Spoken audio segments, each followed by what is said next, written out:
The carriage wheels stuttered over frozen ruts as Arabella Dashwood pressed her gloved fingers against the window glass and watched the fog devour the last remnants of moonlight somewhere beyond Windsor Forest's ancient oaks. October had arrived with unseasonable cold, and she could see her breath clouding the interior, despite the foot warmer that had gone tepid an hour past, much like her prospects after another spectacularly unsuccessful London season, where she had achieved the dubious distinction of being entirely overlooked by even the most desperate fortune hunters once they learned the Dashwood name carried more debt than dowry.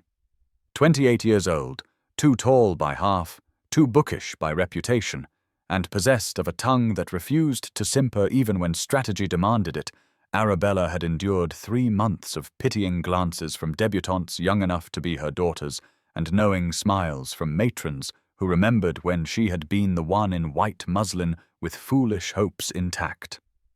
Her travelling dress was well made, but the fabric had seen 3 seasons, and the lace at her cuffs had been turned twice by her own hand, small economies that screamed genteel poverty to anyone with eyes sharp enough to notice, which in London society meant everyone.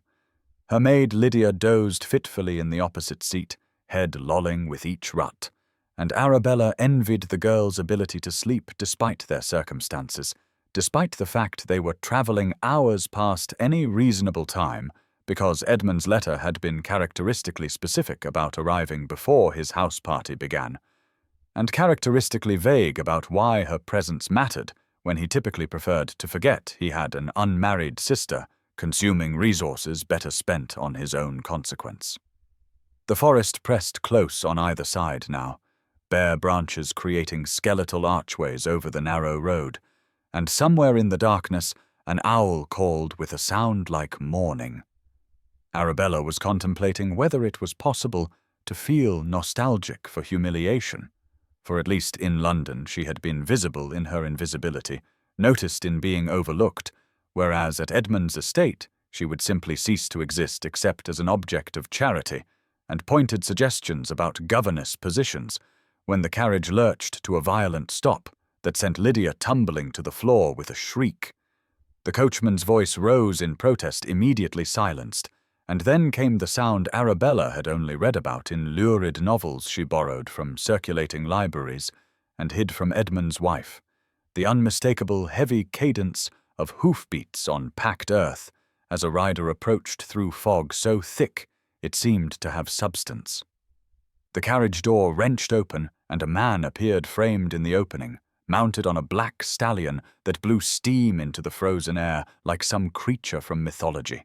And even in the dim light of the carriage lamps, Arabella could see the pistol in his hand held with the casual competence of someone intimately familiar with its use. He wore rough clothing, a greatcoat that had seen better decades, and a cloth tied across the lower half of his face. But something in the way he sat. His horse spoke of riding masters and generations of breeding, and when he spoke his voice carried the unmistakable accents of education layered over something raw and desperate. "Your jewels, madam," he said, "and before you protest their sentimental value, know that sentiment is a luxury I can no longer afford." Lydia had already fainted, sliding bonelessly back onto the seat with her mouth open in a manner that would have been comedic in any other circumstance. And Arabella found herself suddenly, inexplicably angry rather than afraid, furious at this final indignity in a season of indignities, at the presumption that she possessed anything worth stealing. "Then you'll be sorely disappointed, sir," she heard herself say with a tartness that emerged only when fear and fury collided. "I possess nothing of value. Even my family has made that abundantly clear." She saw his eyes through the mask, visible in the lamplight, and they were extraordinary, pale and intelligent, and haunted by something that made her breath catch for reasons entirely unrelated to the pistol. Those eyes studied her face with an intensity that felt almost physical, lingering on her features as though memorizing them or perhaps recognizing them. And she found she could not look away even as her heart hammered against her ribs. He was silent for a long moment, horse shifting beneath him, and then he said softly, "I doubt that very much. and the words carried a weight of meaning she could not begin to pass. He reached into the carriage then, long fingers catching her wrist with surprising gentleness, and pressed something into her palm, his hand closing her fingers around cold metal. His touch sent heat racing up her arm despite the temperature, and despite every rational thought, screaming that she should recoil, and she realized with distant shock that his hands were gentlemen's hands, no calluses, nails clean and well kept, hands that had never done manual labor despite the rough costume. "Keep this safe," he said, voice dropping to barely above a whisper. "Should you find yourself in danger, present it to any magistrate. They'll know what it means." "What does it mean?" Arabella demanded, finding her voice, though it emerged shakier than she wished. "Who are you?" But he was already withdrawing, the stallion dancing backward, and through the swirling fog, his eyes held hers for one more suspended moment. "Someone who once had everything and lost it," he said. "Much like yourself, I suspect." Then he was gone, hoofbeats swallowed by the mist, and she was left clutching whatever he had given her while Lydia moaned herself back to consciousness, and the coachman called down to ask if they were unharmed. Arabella did not answer immediately, instead uncurling her fingers to stare at what lay in her palm, and her heart seemed to stop entirely. The ring was heavy gold, unmistakably expensive, set with a deep blue stone she thought might be sapphire, and engraved with a crest she recognized despite having never moved in circles, elevated enough to see it up close. The Wentworth crest, the ducal crest of a family so far above her own that they might as well inhabit different planets, belonging to a duke who had vanished from society 3 years past, under circumstances whispered about in scandalized tones at every gathering. Frederick Wentworth, once the most eligible man in England, now disappeared and rumored dead or fled to the continent or living in disgrace, depending on which gossip one believed. And here was his signet ring pressed into her hand by a highwayman with educated speech and aristocratic bearing, and eyes that suggested he knew precisely what it meant to lose everything. Arabella closed her fingers around the ring again as Lydia sat up sputtering about murderers and ravishment, and felt something shift inside her chest, some quality of resignation cracking like ice over a frozen pond. The robbery had taken her reticule with its handful of coins and the cameo brooch that had been her mother's, items whose loss she would feel keenly given her circumstances, but the highwayman had left her something infinitely more valuable and infinitely more dangerous, a mystery, a connection to scandal, and the strange, heated memory of those haunted eyes studying her face as though she mattered, as though she possessed value beyond dowries and marriage prospects and all the metrics by which women like her were measured and found wanting. The coachman was calling down again, and Lydia was demanding they turn back immediately, and Arabella tucked the ring into the pocket of her travelling dress, where it rested heavy and warm against her hip, and for the first time in months she felt something other than weary resignation.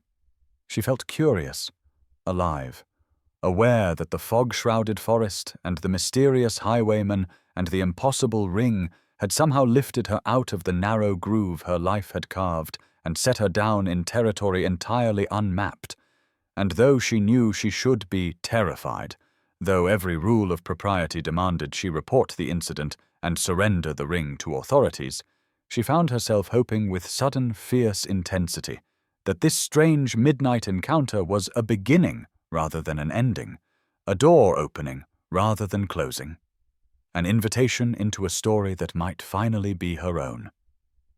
And now's the time to stop and subscribe to our channel.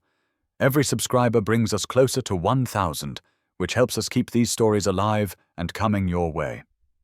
If you enjoyed this video, don't forget to like it and drop a comment telling us where you're watching from. It's always amazing to see how far these tales travel across the world. Now let's continue.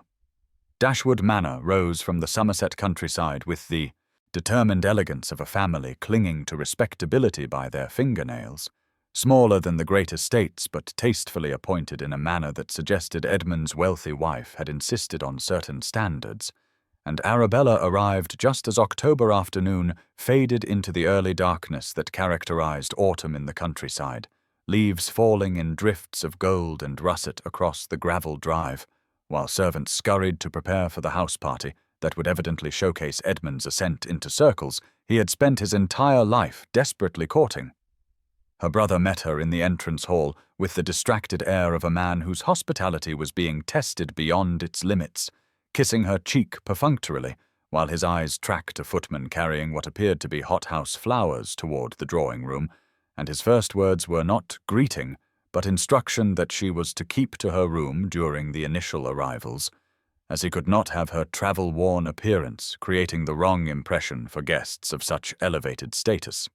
The new Duke of Wentworth was arriving within the hour, Edmund explained, with the reverent tone he reserved for discussing titles and income, along with his fiancée Miss Beatrice Tilney and a carefully curated selection of society's finest, and Arabella was to make herself presentable for dinner, where she would be seated far enough from the Duke to avoid any possibility of embarrassing conversation, but close enough that Edmund could claim family connection to aristocracy, however distant. Arabella murmured something appropriately meek, while her fingers found the ring in her pocket, now transferred to her day dress, and she wondered what Edmund would say if he knew she carried the signet of the previous Duke, the disgraced Frederick Wentworth, whose name could apparently not be spoken in polite company without someone crossing themselves as though warding off contagion. Her room was in the older wing as expected, cold despite a fire struggling in the grate, and the view looked onto the kitchen gardens rather than the ornamental grounds, a clear message about her status in this household, but Arabella barely noticed as she moved to the window and watched carriages begin arriving in the fading light, each one depositing guests in silk and superfine, while servants rushed to handle luggage and precedence. She saw him then, the new Duke, stepping down from a crested carriage with the uncertain movements of a man unused to such grandeur, and even from a distance she could see he lacked the natural authority that title required, his gestures too broad and his attention too obviously seeking approval from the woman who descended after him. Beatrice Tilney was beautiful in the cold, perfect way of porcelain, her mourning clothes expertly cut to emphasize her figure, while still suggesting appropriate grief. And as she took the Duke's arm, Arabella saw her eyes sweep the house and grounds with the calculating assessment of someone inventorying their future property. That evening's dinner was an exercise in social torture that Arabella had perfected the art of enduring, seated between a deaf elderly baron and a younger son too focused on the heiress across the table to notice her existence, while candlelight glittered off crystal and silver and the conversation flowed around her like water around a stone. She observed everything from her position of invisibility, noting how Alistair Wentworth drank too much claret and laughed too loudly at jokes that were barely amusing, how his hands trembled slightly when he reached for his glass, how he watched Beatrice with the obsessive attention of a man either desperately in love or desperately afraid.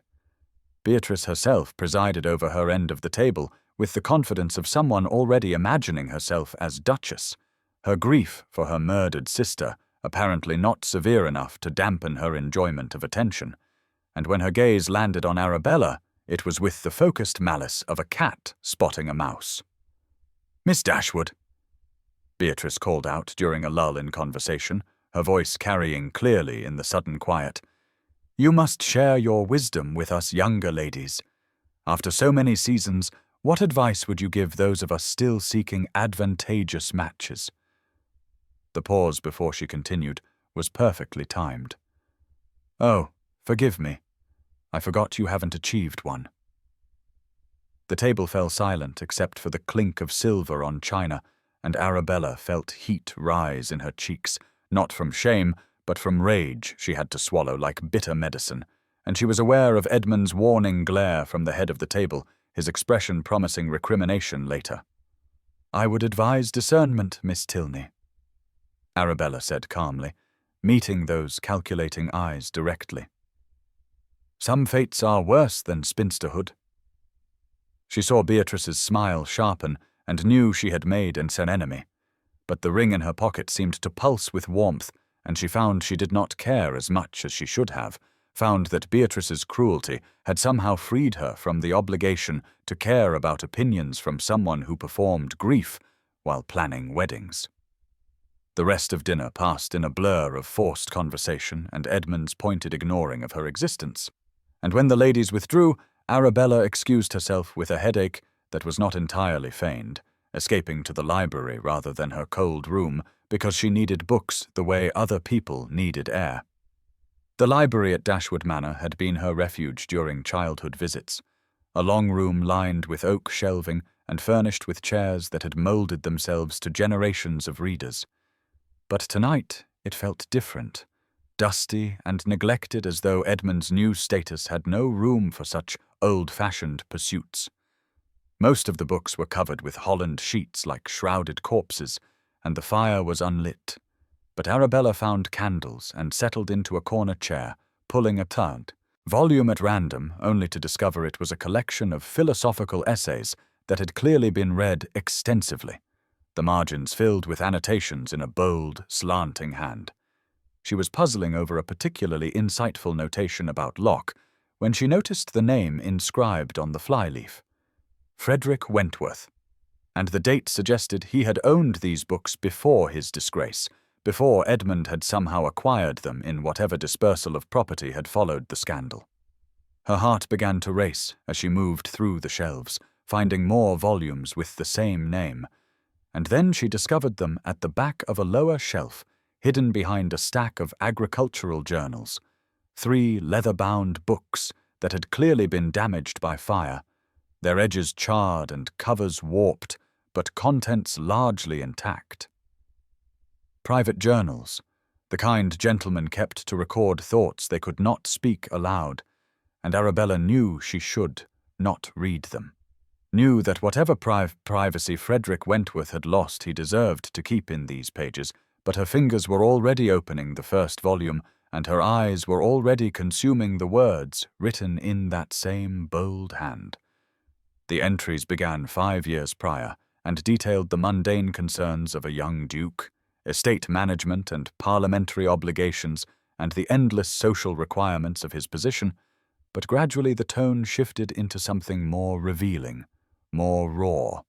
He wrote about the weight of expectation, the loneliness of being valued only for title and fortune, the growing realization that everyone around him wanted something and no one simply wanted him. And Arabella felt tears prick her eyes because she understood that isolation in her bones, understood what it meant to be reduced to a single quality, and found wanting. Then came entries about Henrietta Tilney, the courtship that was more negotiation than romance, the engagement that satisfied everyone except the parties involved, and the words were devastating in their honesty. "I am to marry Henrietta in a fortnight," he had written in an entry dated 3 weeks before the scandal. "She is beautiful, well-bred, and utterly miserable. As am I. We are both prisoners of expectation, and I fear what we may become to each other, jailer and captive, by turns." There were more entries, increasingly desperate. And then the journal ended abruptly with no explanation, no final entry to explain what had happened or why, and Arabella sat in the dark library with tears on her cheeks for a man she had met only as a highwayman, but who she was coming to know through his words, this brilliant, sensitive, trapped soul who had somehow ended up accused of murder and living in the margins of society. A sound in the doorway made her look up sharply, and she saw Edmund silhouetted against the hall light, his expression caught between concern and irritation. "You embarrassed me tonight," he said without preamble, closing the door behind him. "Beatrice Tilney will be a duchess. You'd do well to cultivate her favor rather than trading barbs. The current duke is her second attempt at the title, isn't he?" Arabella heard herself say, the journal still open in her lap. One wonders what happened to her first opportunity. Edmund's face darkened, and he crossed to her quickly, snatching the journal from her hands. "Where did you find these? They should have been destroyed." "Henrietta's death was thoroughly investigated," he said, and his voice carried a warning she had never heard before. "Frederick Wentworth was a murderer. Such talk is dangerous, particularly for an unmarried woman with no prospects and no protection. He will ruin you even from beyond the grave if you're not careful." But Arabella was not listening, was instead remembering the highwayman's eyes and the gentleness of his touch and the desperate intelligence in these pages, and she knew with sudden certainty that whatever had happened 3 years ago, whatever blood had been found, and whatever evidence had condemned him, Frederick Wentworth was not a murderer any more than she was the pathetic spinster Beatrice had painted her. Edmund was still speaking, something about a governess position with a family in Yorkshire and how she needed to be practical about her future, but Arabella stood and took the journals back from his hands with a firmness that surprised them both. "These belong to someone," she said quietly, "and I intend to return them." Then she walked past him toward her cold room in the old wing, the journals clutched against her chest and the ring burning in her pocket, and she knew that she had crossed some invisible line tonight, had stopped being the invisible, overlooked creature who accepted humiliation as her due and become instead someone who asked questions and demanded answers and refused to believe that the official story was the true one, and though she knew this transformation would bring consequences she could not yet imagine, she also knew there was no going back to the safety of resignation, not now that she had felt the alternative stirring in her blood like springtime after an endless winter. Sleep proved impossible after Beatrice Tilney announced over dessert that Arabella would make an excellent companion for elderly Lady Morland, who required someone educated enough to read aloud, but not so attractive as to draw attention from her ladyship's consequence, and the assembled guests had laughed behind their fans, while Edmund nodded as though this were a compliment rather than another calculated humiliation designed to remind Arabella of her place in the social order. She had excused herself early again, claiming the headache that was becoming her constant companion, but instead of retreating to her cold room, she found herself pulling on her heaviest cloak over her nightgown and slipping down the servants' stairs into the October night, drawn by restlessness that felt like madness, by the need to breathe air that had not been, poisoned by false laughter and calculating cruelty. The gardens at Dashwood Manor were not extensive, but they had been designed with romance in mind, all winding paths and hidden grottos and a central fountain whose marble nymphs poured water in an endless cascade that masked sound and created privacy. And Arabella walked without destination through beds of roses dying their annual death, petals scattering across frost that glittered like diamond dust in the moonlight. Her hair hung loose down her back, unchaperoned and indecent, and she knew she should care about propriety, but found she had exhausted her capacity for caring somewhere between Beatrice's announcement and Edmund's approving nod, found that the ring in her pocket had become a talisman against the kind of resignation that led to companion positions and slow suffocation in someone else's household. She was standing beside the fountain, one hand trailing in water cold enough to sting, when she heard the footsteps behind her and turned to find the highwayman emerging from the shadows of a marble Apollo, and this time she was not afraid, but rather filled with a fierce gladness that shocked her with its intensity. "You came back," she said simply, and watched him move into the moonlight with that same aristocratic grace that had marked him during the robbery. Tall and broad-shouldered beneath the rough clothing, his face still masked, but his eyes visible and fixed on her with an expression she could not name. "I should not have," he replied, voice rough as though the words cost him something. "You should be inside, safe and warm and as far from me as possible. But here we are." Arabella reached into her cloak pocket and withdrew the ring, holding it up so gold and sapphire caught the moonlight. "Here we are indeed," she said, "and I think it's time you told me the truth. Your Grace," She saw him go very still, saw something like pain flash across the visible portion of his face, and then, slowly, deliberately, he reached up and pulled the mask away, revealing features she recognized from portraits she had seen in her research, from the miniature that had been reproduced in scandal sheets 3 years prior. Frederick Wentworth was handsome in an austere way, all sharp angles and intelligent eyes, but what struck her was not his appearance, but rather the vulnerability in his expression, the way he looked at her as though she held his entire future in her hands, and he was bracing for her to crush it. "You're either the Duke of Wentworth or a madman," Arabella said, keeping her voice steady despite the way her heart hammered against her ribs. "Possibly both.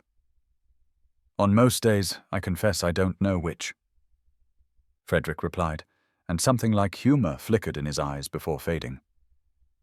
"Do you believe me? That I'm who I claim to be, or that I'm not a murderer?" "Both," Arabella said, and she moved closer, studying his face in the moonlight, seeing exhaustion and desperation and a kind of loneliness that mirrored her own. "I've read your journals. The man who wrote those words couldn't murder anyone, but I've also learned that desperation changes people." "I am desperate, Miss Dashwood," Frederick said quietly, and she saw his hands clench at his sides as though he were restraining himself from reaching for her. "Desperate enough to involve you in something that could destroy what remains of your reputation. I shouldn't have come tonight. I should leave you to your safe, predictable life and stop dragging you into my nightmare." "And yet you did come," Arabella pressed. "Why? Why give me the ring? Why appear now, in my brother's garden, when you could have simply disappeared?" Frederick was silent for a long moment, water from the fountain the only sound between them, and when he spoke his voice was barely above a whisper. "Because in all of England you're the only person who looked at that ring and didn't immediately turn it over to authorities. You hesitated. That hesitation has haunted me for 3 weeks.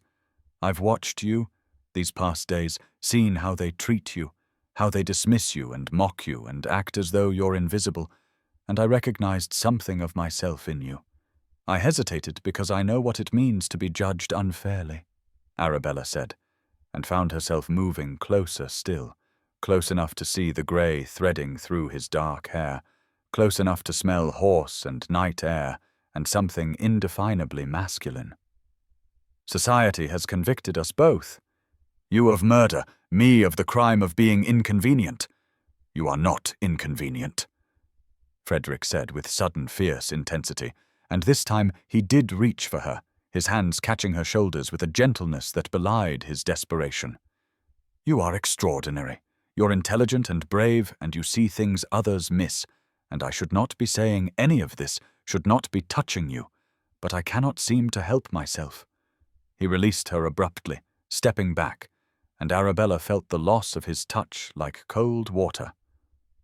"Will you help me?" he asked. "I need someone inside the house party, someone who can search for evidence while I watch from outside. I believe Beatrice Tilney orchestrated everything. Henrietta is her sister. She was always jealous that Henrietta was chosen to marry a duke while Beatrice was overlooked, and when Henrietta came to me desperate to escape the engagement, begging me to help her run away with the naval officer she truly loved, I agreed. I staged her disappearance, gave her money and time to flee, but someone planted that bloody dress in my study, someone who knew exactly what would happen when it was found. Beatrice inherited Henrietta's position, her engagement to ducal status, and now she's about to marry my cousin and secure the Wentworth fortune." Arabella's mind raced through implications, through the conspiracy suggested by his words. "Where is Henrietta now?" she asked. "Safe," Frederick said. "In Italy with her husband, living under an assumed name. I have letters from her, proof she's alive, but that only proves I helped her disappear. It doesn't prove I didn't murder her, doesn't clear my name or restore my title. I need evidence of who framed me and why. I need to prove Beatrice's involvement." "And you think I can find this evidence?" Arabella said slowly. "Yes," Frederick replied. You're invisible to them, just as you said. They don't notice you, don't guard their words around you. You can search rooms, overhear conversations, piece together what happened. But I'm asking you to risk everything. If you're caught, if your involvement with me is discovered, you'll be ruined beyond redemption. Arabella thought of Beatrice's cruel smile, of Edmund's casual dismissal, of the companion position that awaited her like a slow death. Yes, she said simply, I'll help you. But not because you flatter me, because Beatrice Tilney enjoys cruelty, and I'd very much like to see her unmasked. Frederick stared at her for a long moment, and then laughed, the sound startled and genuine. You are remarkable, he said. I remembered you, you know, from years ago. You were 17, attending your first major ball, and I was 22 and new to the title and desperately awkward despite the best efforts of dancing masters and etiquette instructors. Everyone was watching me, judging me, laughing behind their fans at the country duke who didn't know how to navigate London society. You asked me to dance. You don't remember, do you? Arabella searched her memory and found a vague impression of a ball, of feeling sorry for a tall young man who stood alone looking miserable, but the details had been lost to time and the accumulation of subsequent humiliations. I was kind to you, she said slowly. Out of genuine kindness, Frederick corrected. Not because I was a duke or because you wanted something, but because you saw someone uncomfortable and chose compassion. You danced with me and made conversation about books, and for those few minutes I forgot to be terrified. I've never forgotten that. Never forgotten you. Even when I saw you 3 weeks ago on that forest road, I recognized you despite the years, despite everything. That's why I gave you the ring. That's why I trusted you with this. Arabella felt something shift in her chest, some long frozen part of herself beginning to thaw. You've been watching me, she said. These past weeks. Every night. Frederick admitted. Watching the house party, watching Beatrice and Alistair, and watching you endure their cruelty with dignity, watching you slip away to the library to read, watching you walk in this garden alone because you cannot bear another moment of their company. I should feel guilty for the surveillance, but instead I feel protective, which is absurd given I have no right to protect you, and nothing to offer you but danger and scandal. Then we're well matched, Arabella said, surprised by her own boldness. Because I have nothing to lose. My reputation is already damaged by age and poverty and unmarriageability. At least if I'm ruined helping you, it will be for something meaningful, rather than for the crime of existing inconveniently. They stood facing each other in the moonlit garden, and Arabella was intensely aware of her state of undress, of how intimate this felt with her hair loose and only her nightgown beneath the cloak, of how Frederick's eyes kept dropping to her mouth before jerking away as though he were fighting some internal battle. What do you need me to do?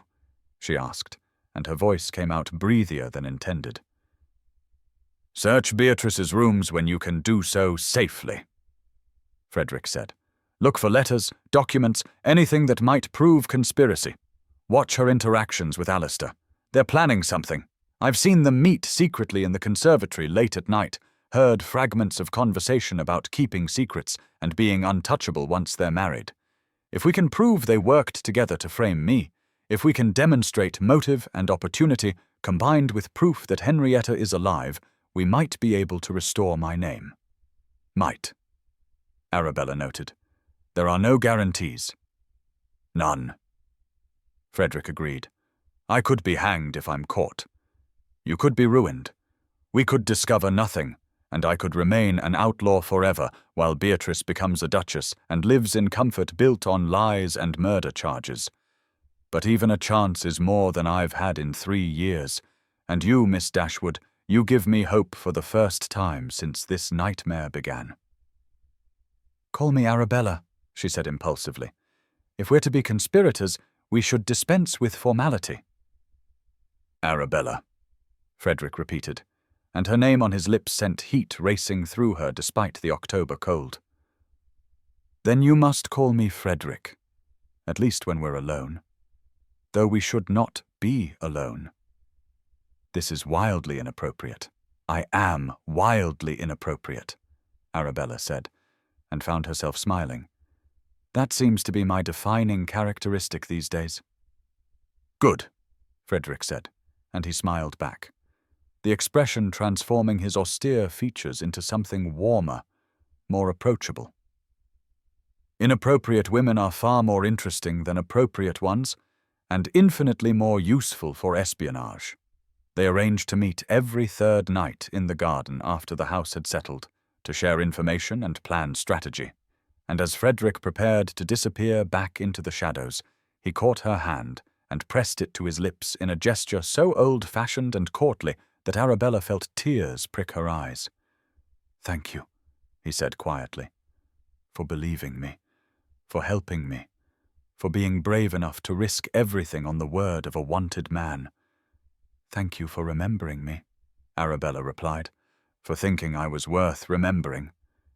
Then he was gone, melting into the darkness beyond the fountain, and she stood alone in the garden with the taste of possibility on her tongue, and the feeling that she had somehow stepped out of one life and into another, that the invisible spinster who had arrived at Dashwood Manor 3 days prior no longer existed, and in her place stood someone new, someone who asked questions and took risks, and refused to accept that the official version of events was the only truth worth pursuing.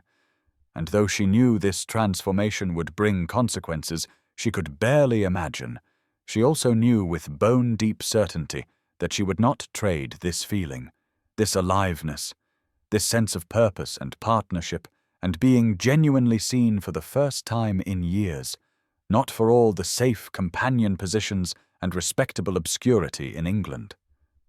The week that followed transformed Arabella in ways she could not have predicted, each clandestine meeting with Frederick in the moonlit garden adding layers to her understanding of both the conspiracy and the man himself, while her days were spent in careful observation and dangerous searches that required every ounce of courage she possessed. Frederick had taken a position as a new groom in the stables, his aristocratic features hidden beneath a cap pulled low and dirt artfully applied, his posture deliberately hunched to disguise his height, and Arabella had to stop herself from staring when she saw him holding horses for the guests, his hands gentle on the reins and his eyes meeting hers for just a moment with an intimacy that made her breath catch. She searched Beatrice's rooms during a musicale, slipping away while everyone was occupied with a particularly tedious soprano, her heart hammering as she rifled through drawers and pressed panels looking for the hiding place she knew must exist because women like Beatrice always kept insurance. The letters were hidden in a false bottom of a hat box, tied with ribbon as though they were love notes rather than evidence of conspiracy, and Arabella's hands shook as she read correspondence dated 3 years prior between Beatrice and Alastair, detailing their plan with chilling precision. Alastair had been the presumed heir before Frederick married and produced children. Beatrice had been overlooked in favour of her more beautiful sister, and together they had constructed a scheme to eliminate both obstacles at once by convincing Henrietta to run away and then framing Frederick for her murder. The letters discussed payment to a servant who would plant the bloody dress, mentioned Beatrice's tears as she identified the garment as belonging to her sister, detailed how they would wait a respectable period before announcing their own engagement once Frederick was declared dead and Alastair inherited. Arabella copied what she could in shaking handwriting, replaced the originals exactly as she had found them, and barely made it back to the musicale before the soprano finished her assault on Mozart.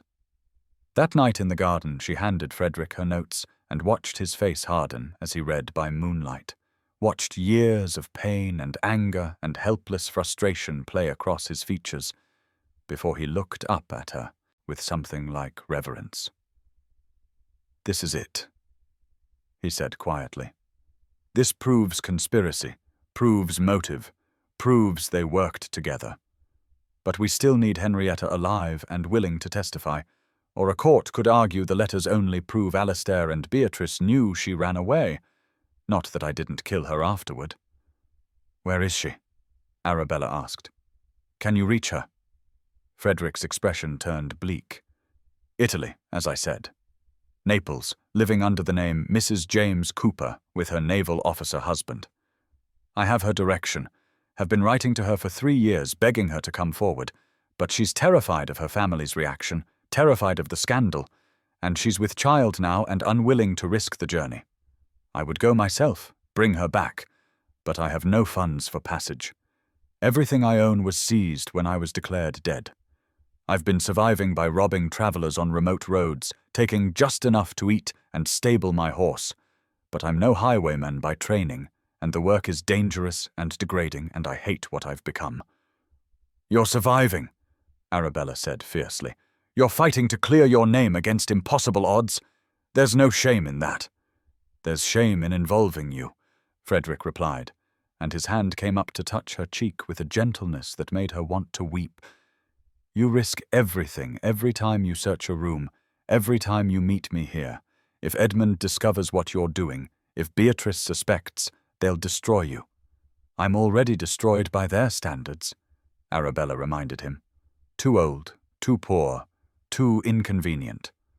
Let me be useful instead of ornamental. Let me matter." "You matter to me," Frederick said, and then he was kissing her, soft and desperate and tasting of loneliness and longing, and Arabella kissed him back with 3 years of resignation burning away in the heat of finally being wanted by someone who saw her truly. They broke apart, gasping, and Frederick looked stricken. "I should not have done that," he said.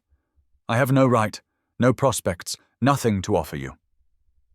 "I don't care," Arabella said simply, and found that it was true, that somewhere in the past week she had stopped caring about propriety and reputation and all the rules that had governed her life, and discovered instead that being alive, being engaged in something meaningful, being wanted by a good man facing impossible odds, mattered infinitely more than the tepid approval of people like Beatrice Tilney.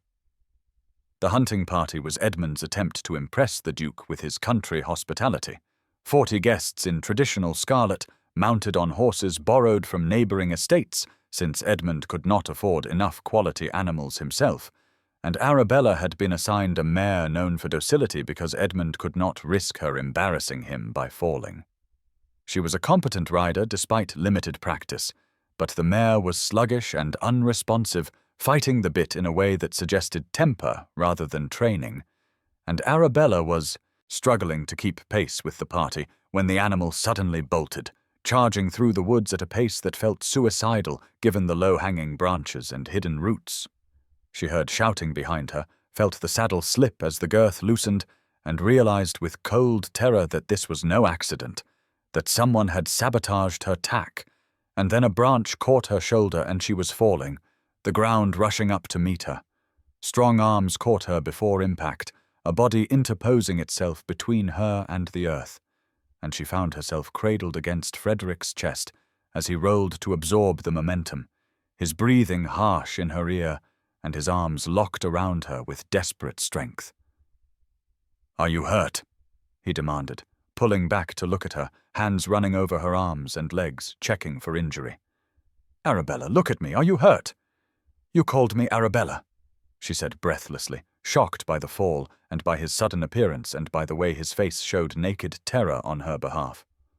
"I've been calling you Arabella in my mind for weeks," Frederick said, and his voice cracked. "Forgive me, I should not presume, but when I saw your horse bolt and the saddle slip, I stopped thinking entirely." "Don't apologize," Arabella managed. "I rather prefer it to Miss Dashwood." Then the rest of the hunting party was thundering into the clearing, horses pulled up short and riders dismounting in chaos, and she heard the gasps of recognition as they saw Frederick's face, the cap lost in the rescue, and his features exposed to the afternoon light. "Good God, that's Frederick Wentworth!" someone shouted, and then Beatrice was pushing through the crowd, her face twisted with vindictive triumph. "Seize him!" she cried. "He's a murderer! He's kidnapped Miss Dashwood! Don't be absurd!" Arabella said, and she struggled to her feet despite Frederick's attempt to keep her seated, despite the pain in her shoulder and the way the world tilted alarmingly. "His Grace saved my life. The only criminals here are you and your co-conspirator." She pulled the copied letters from inside her riding jacket, where she had taken to keeping them after finding them, pages now crumpled from the fall but still legible, and she held them up for all to see. "Shall I read these aloud, Miss Tilney, or will you confess?" The clearing went silent, except for the sound of horses stamping, and somewhere distant, the baying of hounds. And Beatrice's beautiful face contorted into something ugly and desperate. "You pathetic, desperate spinster!" she spat.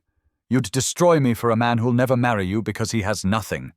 "He has his honor," Arabella said calmly, meeting those furious eyes without flinching. "That's infinitely more than you possess.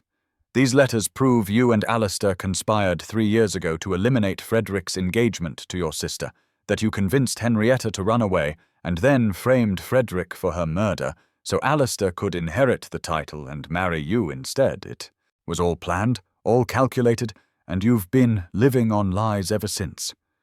"That's not—" Alistair started, but his voice broke, and Arabella saw him looking between Beatrice and the assembled guests with the expression of a man watching his entire world collapse. "It's not what it sounds like. It was Beatrice's plan," he said, and the words came faster now, panicked and pleading. "All of it. I only wanted the title. Wanted what should have been mine if Frederick hadn't been born first. But she wanted revenge on Henrietta for being chosen, for being prettier and sweeter and everything Beatrice could never be. She planned everything.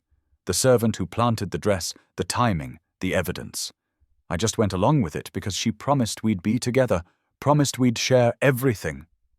"You coward!" Beatrice shrieked, launching herself at Alistair with clawed hands. "You weak, pathetic coward! I gave you everything and you're going to blame me."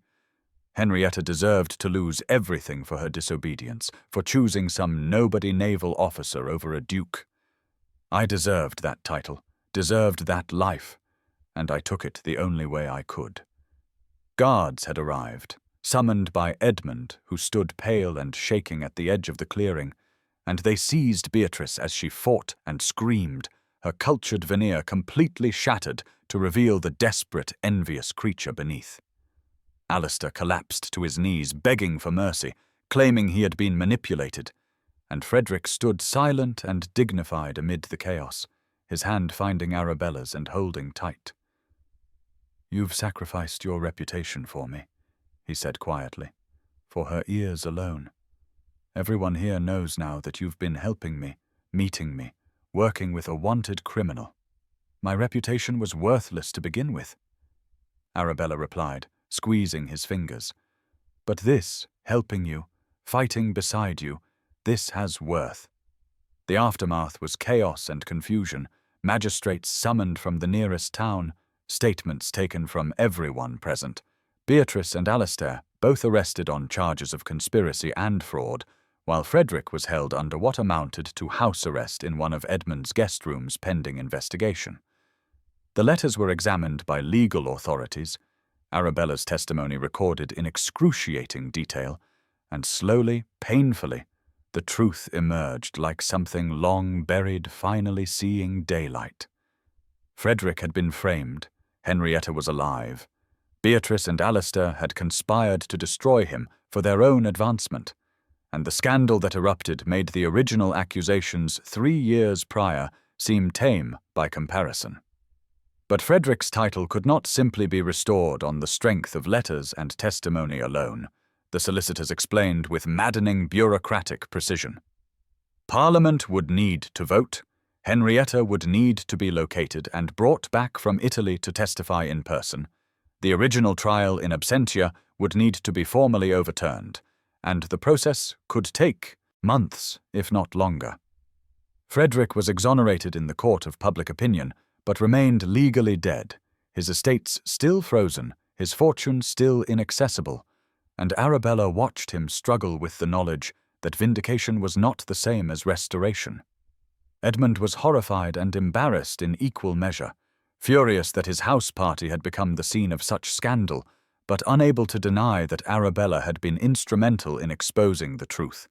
And his wife suggested coolly that perhaps Arabella's unconventional methods were less damaging than having continued to host criminals unknowingly.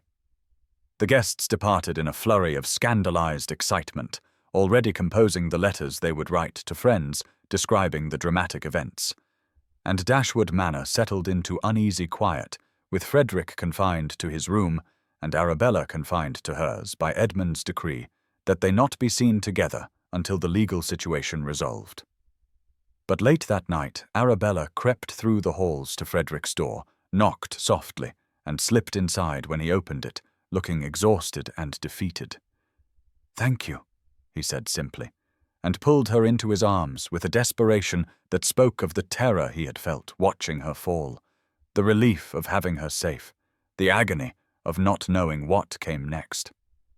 They stood wrapped together in the darkness, and Arabella felt his heart beating against hers, and knew that whatever happened, whatever legal processes ground forward or failed to resolve, she had found something in this week of danger and investigation and midnight meetings that she would not trade for all the proper, safe, respectable futures in England, had found herself and found love and found purpose.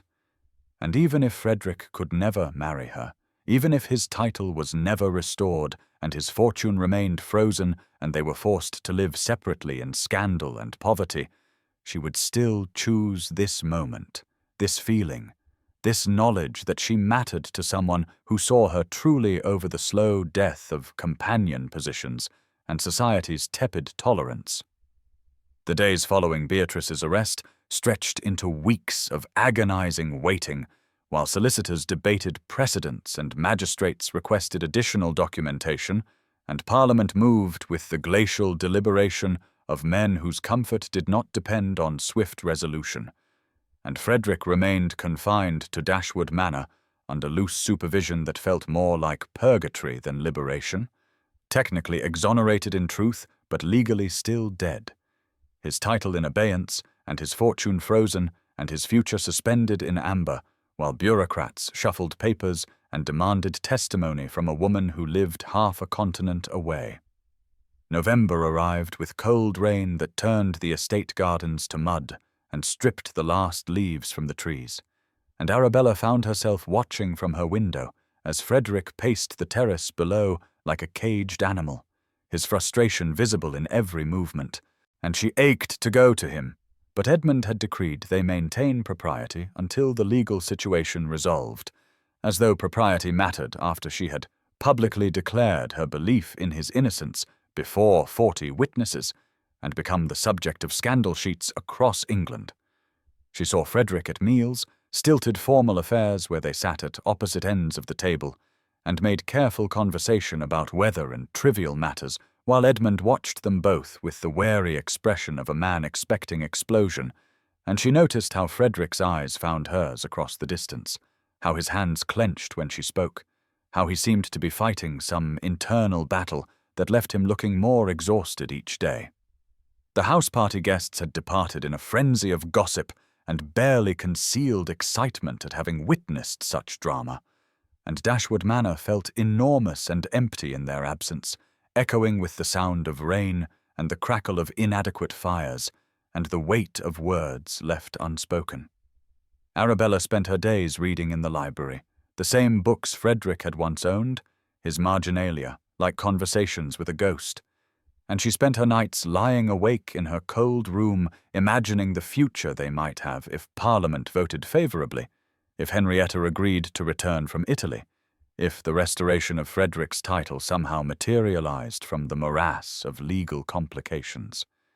She expected him to come to her, expected a proposal, or at least a declaration of intent, some acknowledgement of what had grown between them during those midnight meetings in the garden and the investigation that had consumed the past weeks. But instead, Frederick seemed to withdraw further each day, his conversation growing more formal and his eyes growing more haunted until Arabella wanted to shake him and demand he explain what had changed.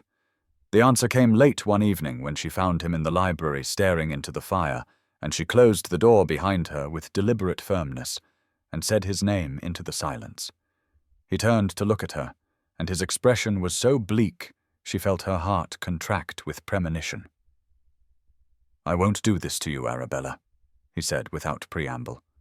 "I won't make you wait indefinitely for a future that may never come." "You're not making me do anything," she replied, crossing to stand before him. "I choose this. I choose you. You choose me now, in the romance of it all," Frederick said, and his voice was rough with emotion he was clearly struggling to control. "But in a year, 5 years, when you're still unmarried, still scandalous, still waiting for a man who may never be restored, you'll hate me." Arabella stared at him in disbelief. "How dare you tell me what I'll feel?" she said, and anger surged hot and welcome through her veins. "I've spent my entire life being told what I should want, who I should be.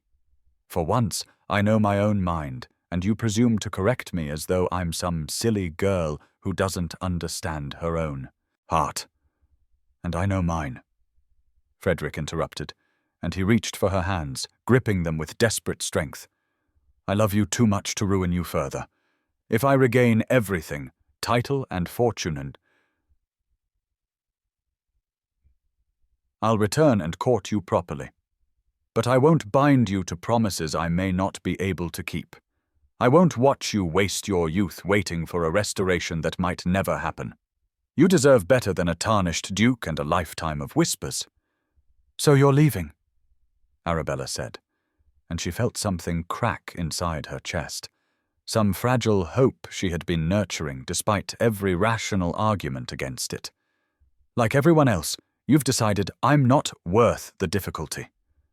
"You're worth everything," Frederick said fiercely. "That's why I'm letting you go. That's why I have to let you go, before I trap you in my disaster of a life and steal whatever chances you might have for happiness." Then he kissed her, desperate and farewell, and Arabella kissed him back with fury and heartbreak tangled together, tasting salt from tears she could not tell were his or hers. And when they broke apart, he pressed his forehead to hers for one suspended moment before stepping away and leaving her alone in the library with the fire dying and the rain hammering against the windows. The next morning Frederick was gone, his room empty, and a note left on the breakfast table addressed to Edmund, explaining that he had departed for Italy to retrieve Henrietta personally, that the legal process was taking too long and he needed to act rather than wait for bureaucrats to decide his fate, that he would return with proof of Henrietta's survival and clear his name properly rather than lingering in limbo. There was a second note tucked inside, addressed to Arabella in that familiar slanting hand, and she carried it to her room before opening it with shaking fingers. "Arabella," it read, "forgive me. I am going to make myself worthy of you, or die trying. Don't wait for me. Live. Be happy. If I return and find you married to a good man who cherishes you, I'll bear it, knowing I gave you that chance. Yours, though I have no right to be, F." She read it 3 times before the words stopped swimming before her eyes, read it until she had memorized every stroke of ink, and then she folded it carefully and placed it in her drawer and allowed herself exactly 10 minutes to sob into her pillow before emerging with dry eyes and the familiar mask of resignation settling back over her features like old armor retrieved from storage. The following weeks passed in a grey haze of rain and routine, and Arabella found herself reverting to old patterns, becoming invisible again, drifting through meals and conversations without truly engaging, and she hated how easily she slipped back into that role. Hated Frederick for leaving her, hated herself for caring, hated the entire situation with an intensity that felt like the only real emotion she could access through the numbness. Edmund was surprisingly sympathetic, finding her one afternoon in the library, and sitting across from her with unusual gentleness. "I know something of what you're feeling," he said quietly. When I married Catherine, it was for money. Father had gambled away everything, you see. The estate, mother's dowry, everything. I married to save us from complete ruin, and Catherine knew it, knew I didn't love her, and I've spent 10 years in a comfortable, respectable, utterly loveless marriage. I don't wish that for you, but I also don't wish for you to waste your life waiting for a man who may never return." Arabella looked at him with new understanding, seeing for the first time the loneliness beneath his social climbing, the resignation that mirrored her own. "What would you have me do?" she asked. "Lord Morland has made an offer for you," Edmund said. "He's 65, widowed, kind by all accounts. He wants a companion, someone educated to read to him and manage his household. He's offering a generous settlement, promises you'll be treated with respect, expects nothing beyond companionship. It's security, Arabella. Safety. A position in society that won't leave you dependent on my charity or forced into a governess role." "At my age," Arabella said flatly. "With my reputation?" "Say it, Edmund." Edmund sighed. "I only want you safe and settled. Wentworth may never return. Even if he does, there's no guarantee Parliament will restore his title. The process could take years. You could be 40 before anything resolves, and by then what choices will you have?" "I know," Arabella said, and she did know, knew all of it with brutal clarity. "I know all of it, and yet you'll wait for him anyway, won't you?" Edmund said. "Even if it destroys your last chance at marriage?" Arabella didn't answer because she didn't know the answer, didn't know if the woman who had investigated conspiracies and confronted criminals and fallen in love with an outlaw duke could reconcile herself to Lord Morland's kind, passionless offer. But she also didn't know if she could bear to wait years for a man who had chosen to leave her, who had decided without consultation what was best for her future, who had taken away her agency in the name of protecting her. Lord Morland called the following week, arriving in a well-appointed carriage with flowers that were expensive and tasteful, and Arabella received him in the drawing-room while Edmund made himself scarce with obvious intention. Morland was exactly as described, elderly but upright, kind-faced, speaking to her with genuine respect rather than the condescension she had expected. "I understand this is not a romantic proposal, Miss Dashwood," he said gently. "I am too old for such pretensions, and you are too intelligent to believe them. I offer companionship, security, and respect. My estate is comfortable, my health is reasonable for my age, and I would be honored to have someone of your education and character as my wife. I expect nothing beyond your company at meals and perhaps assistance with correspondence. You would have your own rooms, your own pursuits, your own life within the structure of marriage. It is not passion, but it is peace." Peace sounded almost appealing after weeks of heartbreak and uncertainty, and Arabella found herself considering the offer with a seriousness that would have horrified the woman who had stood in midnight gardens making plans with a wanted man. What Lord Morland offered was everything she had been told to want since her first failed season, everything sensible and practical and safe. And she was so tired of being brave, so tired of hoping, so tired of the constant ache of Frederick's absence, that some mornings she woke and forgot why she felt hollow, until memory crashed back and stole her breath. She told Morland she would consider his offer, and he departed with courtesy and without pressure. And Arabella sat alone in the drawing-room watching rain sheet down the windows, and wondered if this was how love died. Not in dramatic gestures, but in slow erosion, in practical considerations, wearing away at romantic ideals until nothing remained but the sensible choice. What she didn't know was that Frederick had been writing to her, letters sent from Dover before he sailed, and from Paris during his journey south, letters detailing his progress, and his love, and his desperate hope that she would wait despite his instruction otherwise.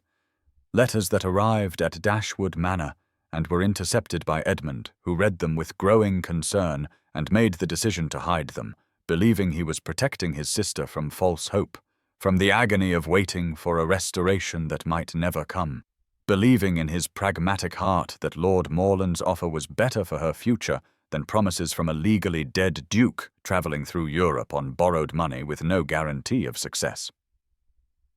The letters accumulated in Edmund's desk drawer, water-stained from their journey, filled with Frederick's careful script detailing his search for Henrietta and his certainty that he would return to claim Arabella properly, and she never knew they existed, never knew he had not simply abandoned her, but was rather working desperately to become worthy of her, and her ignorance fed her despair, and made Lord Morland's practical proposal seem increasingly like the only sensible path forward.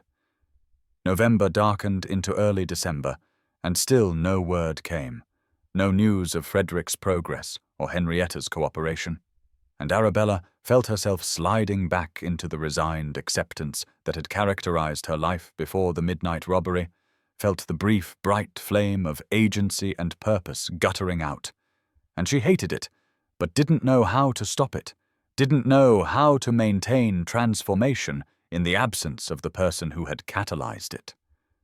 She stood at her window one frozen evening watching ice form on the bare branches, and thought about Lord Morland's kind eyes and comfortable estate, and the peace he promised, thought about Frederick somewhere in Italy, searching for a woman who might refuse to return, about the months or years that might pass before anything resolved, about her own advancing age and diminishing options, and she felt the weight of reality pressing down on the fragile hope she had built during those weeks of investigation and midnight meetings, felt it cracking under the strain of Frederick's absence and her own exhaustion, and she wondered if choosing security over love made her a coward or simply a realist, if accepting Lord Morland would be betrayal or survival. And she didn't know anything except that the woman who had boldly confronted Beatrice Tilney and publicly defended a wanted man felt very far away now, like someone Arabella had been briefly before common sense and circumstance reasserted their authority, and reminded her that transformation required more than a few weeks of courage, required sustained belief in possibilities she was finding increasingly difficult to maintain in Frederick's devastating silence. February arrived with the grudging promise of spring somewhere beyond the grey skies and persistent cold, and Arabella existed in a state of suspended animation, neither accepting Lord Morland's patient proposal nor refusing it, simply drifting through days that felt identical and equally meaningless. The vibrant woman who had investigated conspiracies and confronted criminals receding into memory like a dream half forgotten upon waking. She took walks in the frozen gardens, read books without absorbing their contents, made polite conversation at meals, and felt nothing except a vague background ache that had become so familiar she barely noticed it anymore, the way one stops noticing a chronic pain that simply becomes part of existence. Lord Morland called periodically with flowers and gentle conversation, never pressing for an answer, but making his continued availability clear, and Arabella knew she should either accept him and secure her future, or refuse him and face whatever consequences came from remaining unmarried and dependent on Edmund's increasingly strained charity, but she could not seem to summon the energy to make either choice, could not seem to care enough about her own future to take action in any direction. Edmund watched her with concern that was almost tender, this brother who had dismissed her so casually before, and sometimes she caught him looking at her with something like guilt, but he said nothing, and she asked nothing, and they continued their careful dance around the truth that she was slowly dying in it from the combination of Frederick's abandonment and her own inability to reclaim the courage she had briefly possessed. Then, on a Tuesday afternoon in mid-February, a rider arrived from London with news that spread through the household like wildfire, servants whispering, and Edmund emerging from his study looking stunned, and when he found Arabella in the library, his expression was complicated beyond description. "Frederick Wentworth has returned from Italy," he said without preamble, "with Henrietta Tilney alive and willing to testify, Parliament voted yesterday to restore his title and estates. He's the Duke of Wentworth again, fully reinstated, fortune unfrozen, name cleared of all charges. The book Arabella had been pretending to read slipped from her fingers, and she felt her heart, that organ she had thought numbed beyond response, suddenly hammering against her ribs with painful intensity. "He's back," she managed. "He succeeded." "He did," Edmund confirmed. "Society is in an uproar. Every eligible young woman in London is already positioning herself to catch his attention. The betting books at the clubs are full of speculation about which heiress he'll court to repair his finances after 3 years of exile. He'll need to marry well, marry strategically, choose someone who brings political connections and substantial dowry to compensate for the years of lost income." Arabella felt something inside her crack, and she recognized it as the last fragile hope she had been protecting, despite every rational argument against it. The foolish belief that if Frederick returned successful, he would return for her. And now Edmund was calmly explaining all the reasons why a newly restored duke would never choose an aging spinster with no fortune and a scandal-tainted reputation. "Of course," she said, and her voice sounded distant to her own ears. "That makes perfect sense. I should write to Lord Morland and accept his proposal. I've kept him waiting long enough." Edmund opened his mouth as though to say something, closed it again, and then nodded slowly. "That would be wise." He agreed. "I'll have the letter sent this afternoon."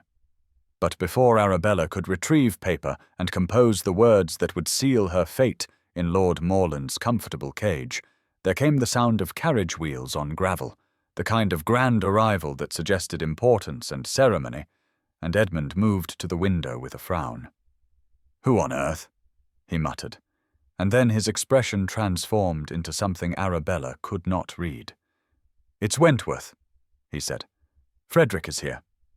The next minutes passed in a blur of confusion and protocol, servants rushing to receive the Duke properly, Edmund hurrying to change into more formal attire, and Arabella standing frozen in the library, while her mind refused to process what was happening, why Frederick would come here, what he could possibly want.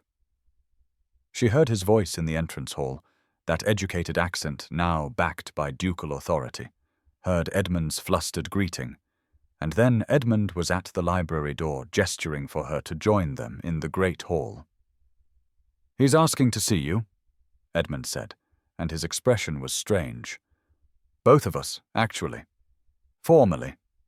Arabella followed on legs that felt unreliable, smoothing her dress with hands that shook, and emerged into the great hall to find Frederick Wentworth standing in full ducal regalia, perfectly tailored coat and immaculate cravat, and the signet ring she had returned to him, now properly on his finger, and he looked every inch the powerful aristocrat he had been born to be, except for his eyes, which found hers across the space and held an expression of such desperate hope that her breath caught.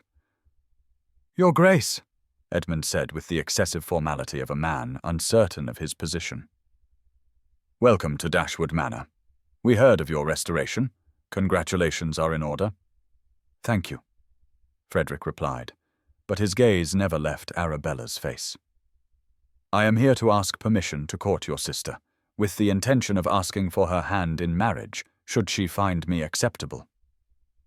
The silence that followed was absolute, except for the ticking of the hall clock, and Arabella felt the world tilt as though reality had suddenly rearranged itself into a configuration she could not comprehend.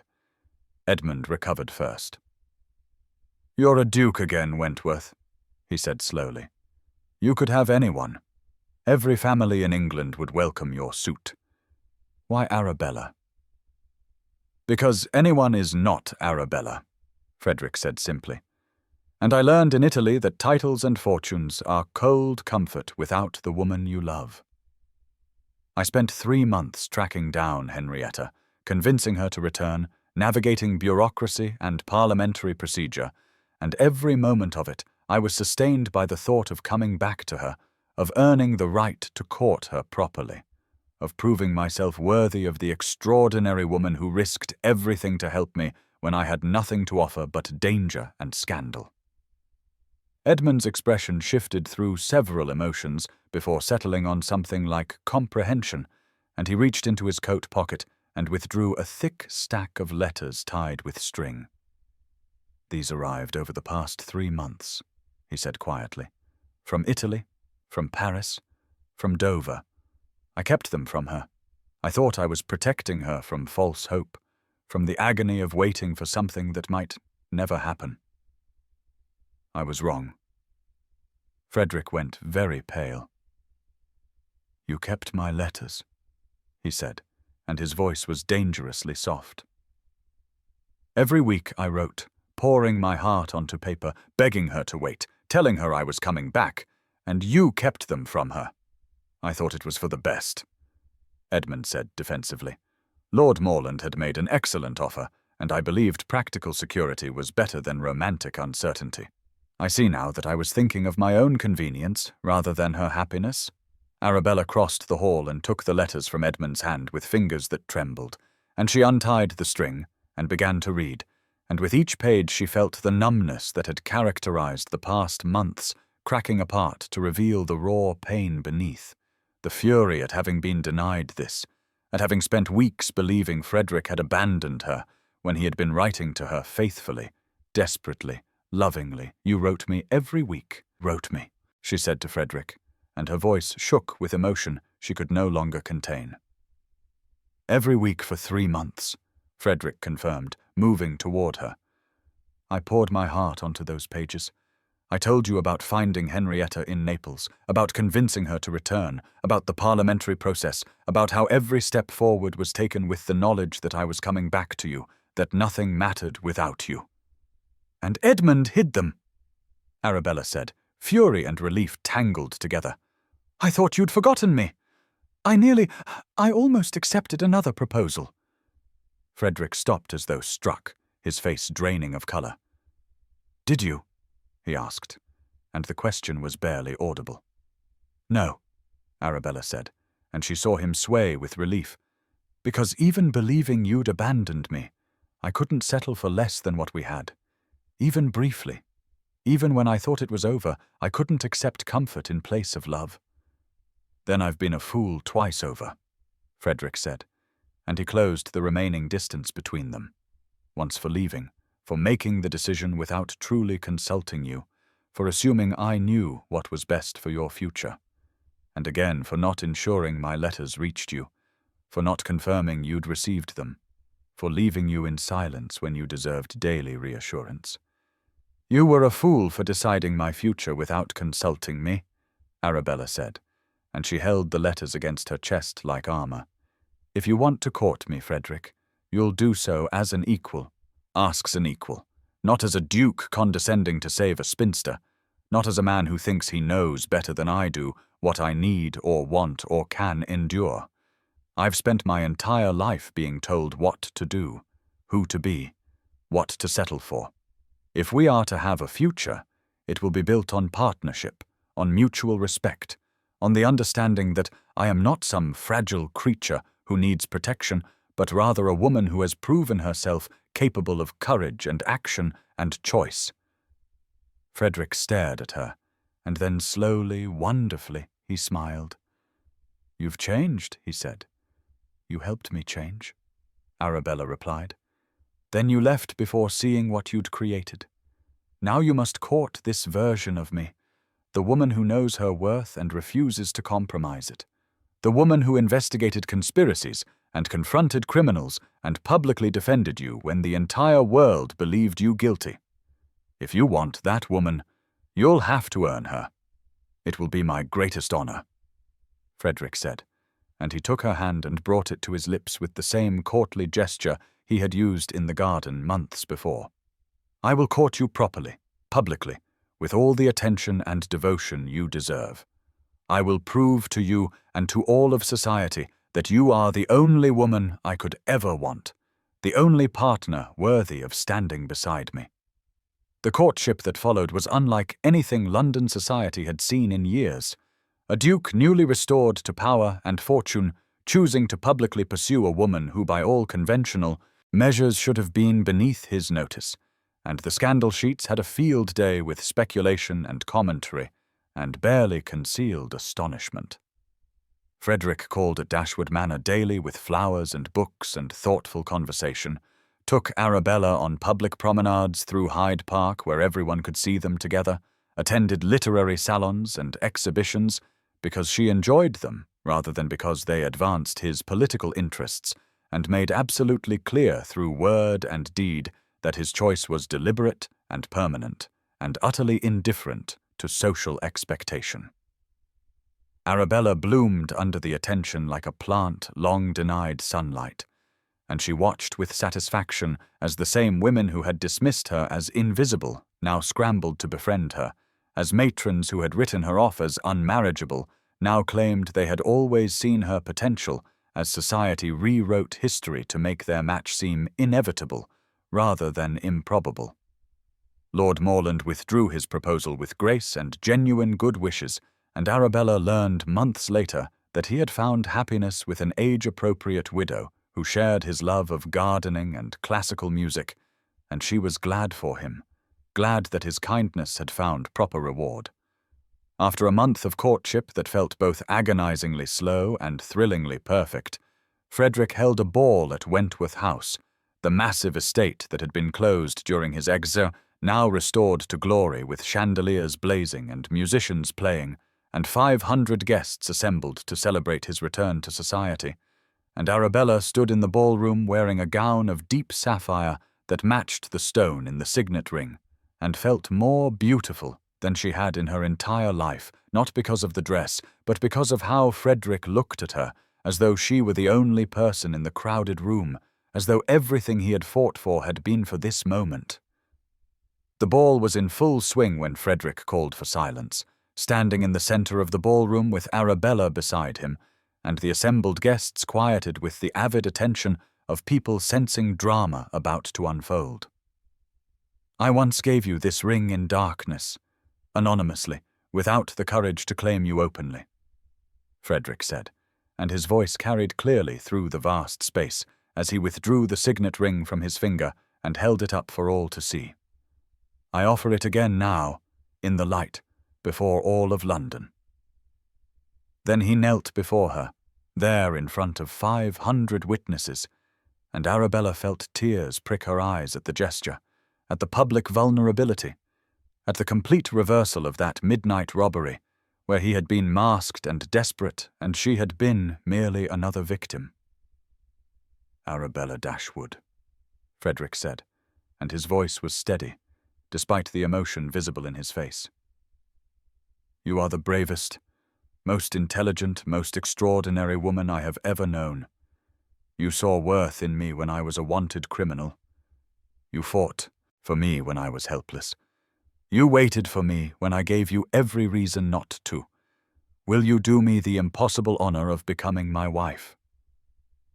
The ballroom held its collective breath, and Arabella looked down at Frederick kneeling before her, at the ring he offered, at the public declaration he was making, and she thought about the invisible spinster she had been a year ago, and the woman she had become through courage and choice, and the transformative power of being truly seen by someone who valued her, not despite her unconventionality, but because of it.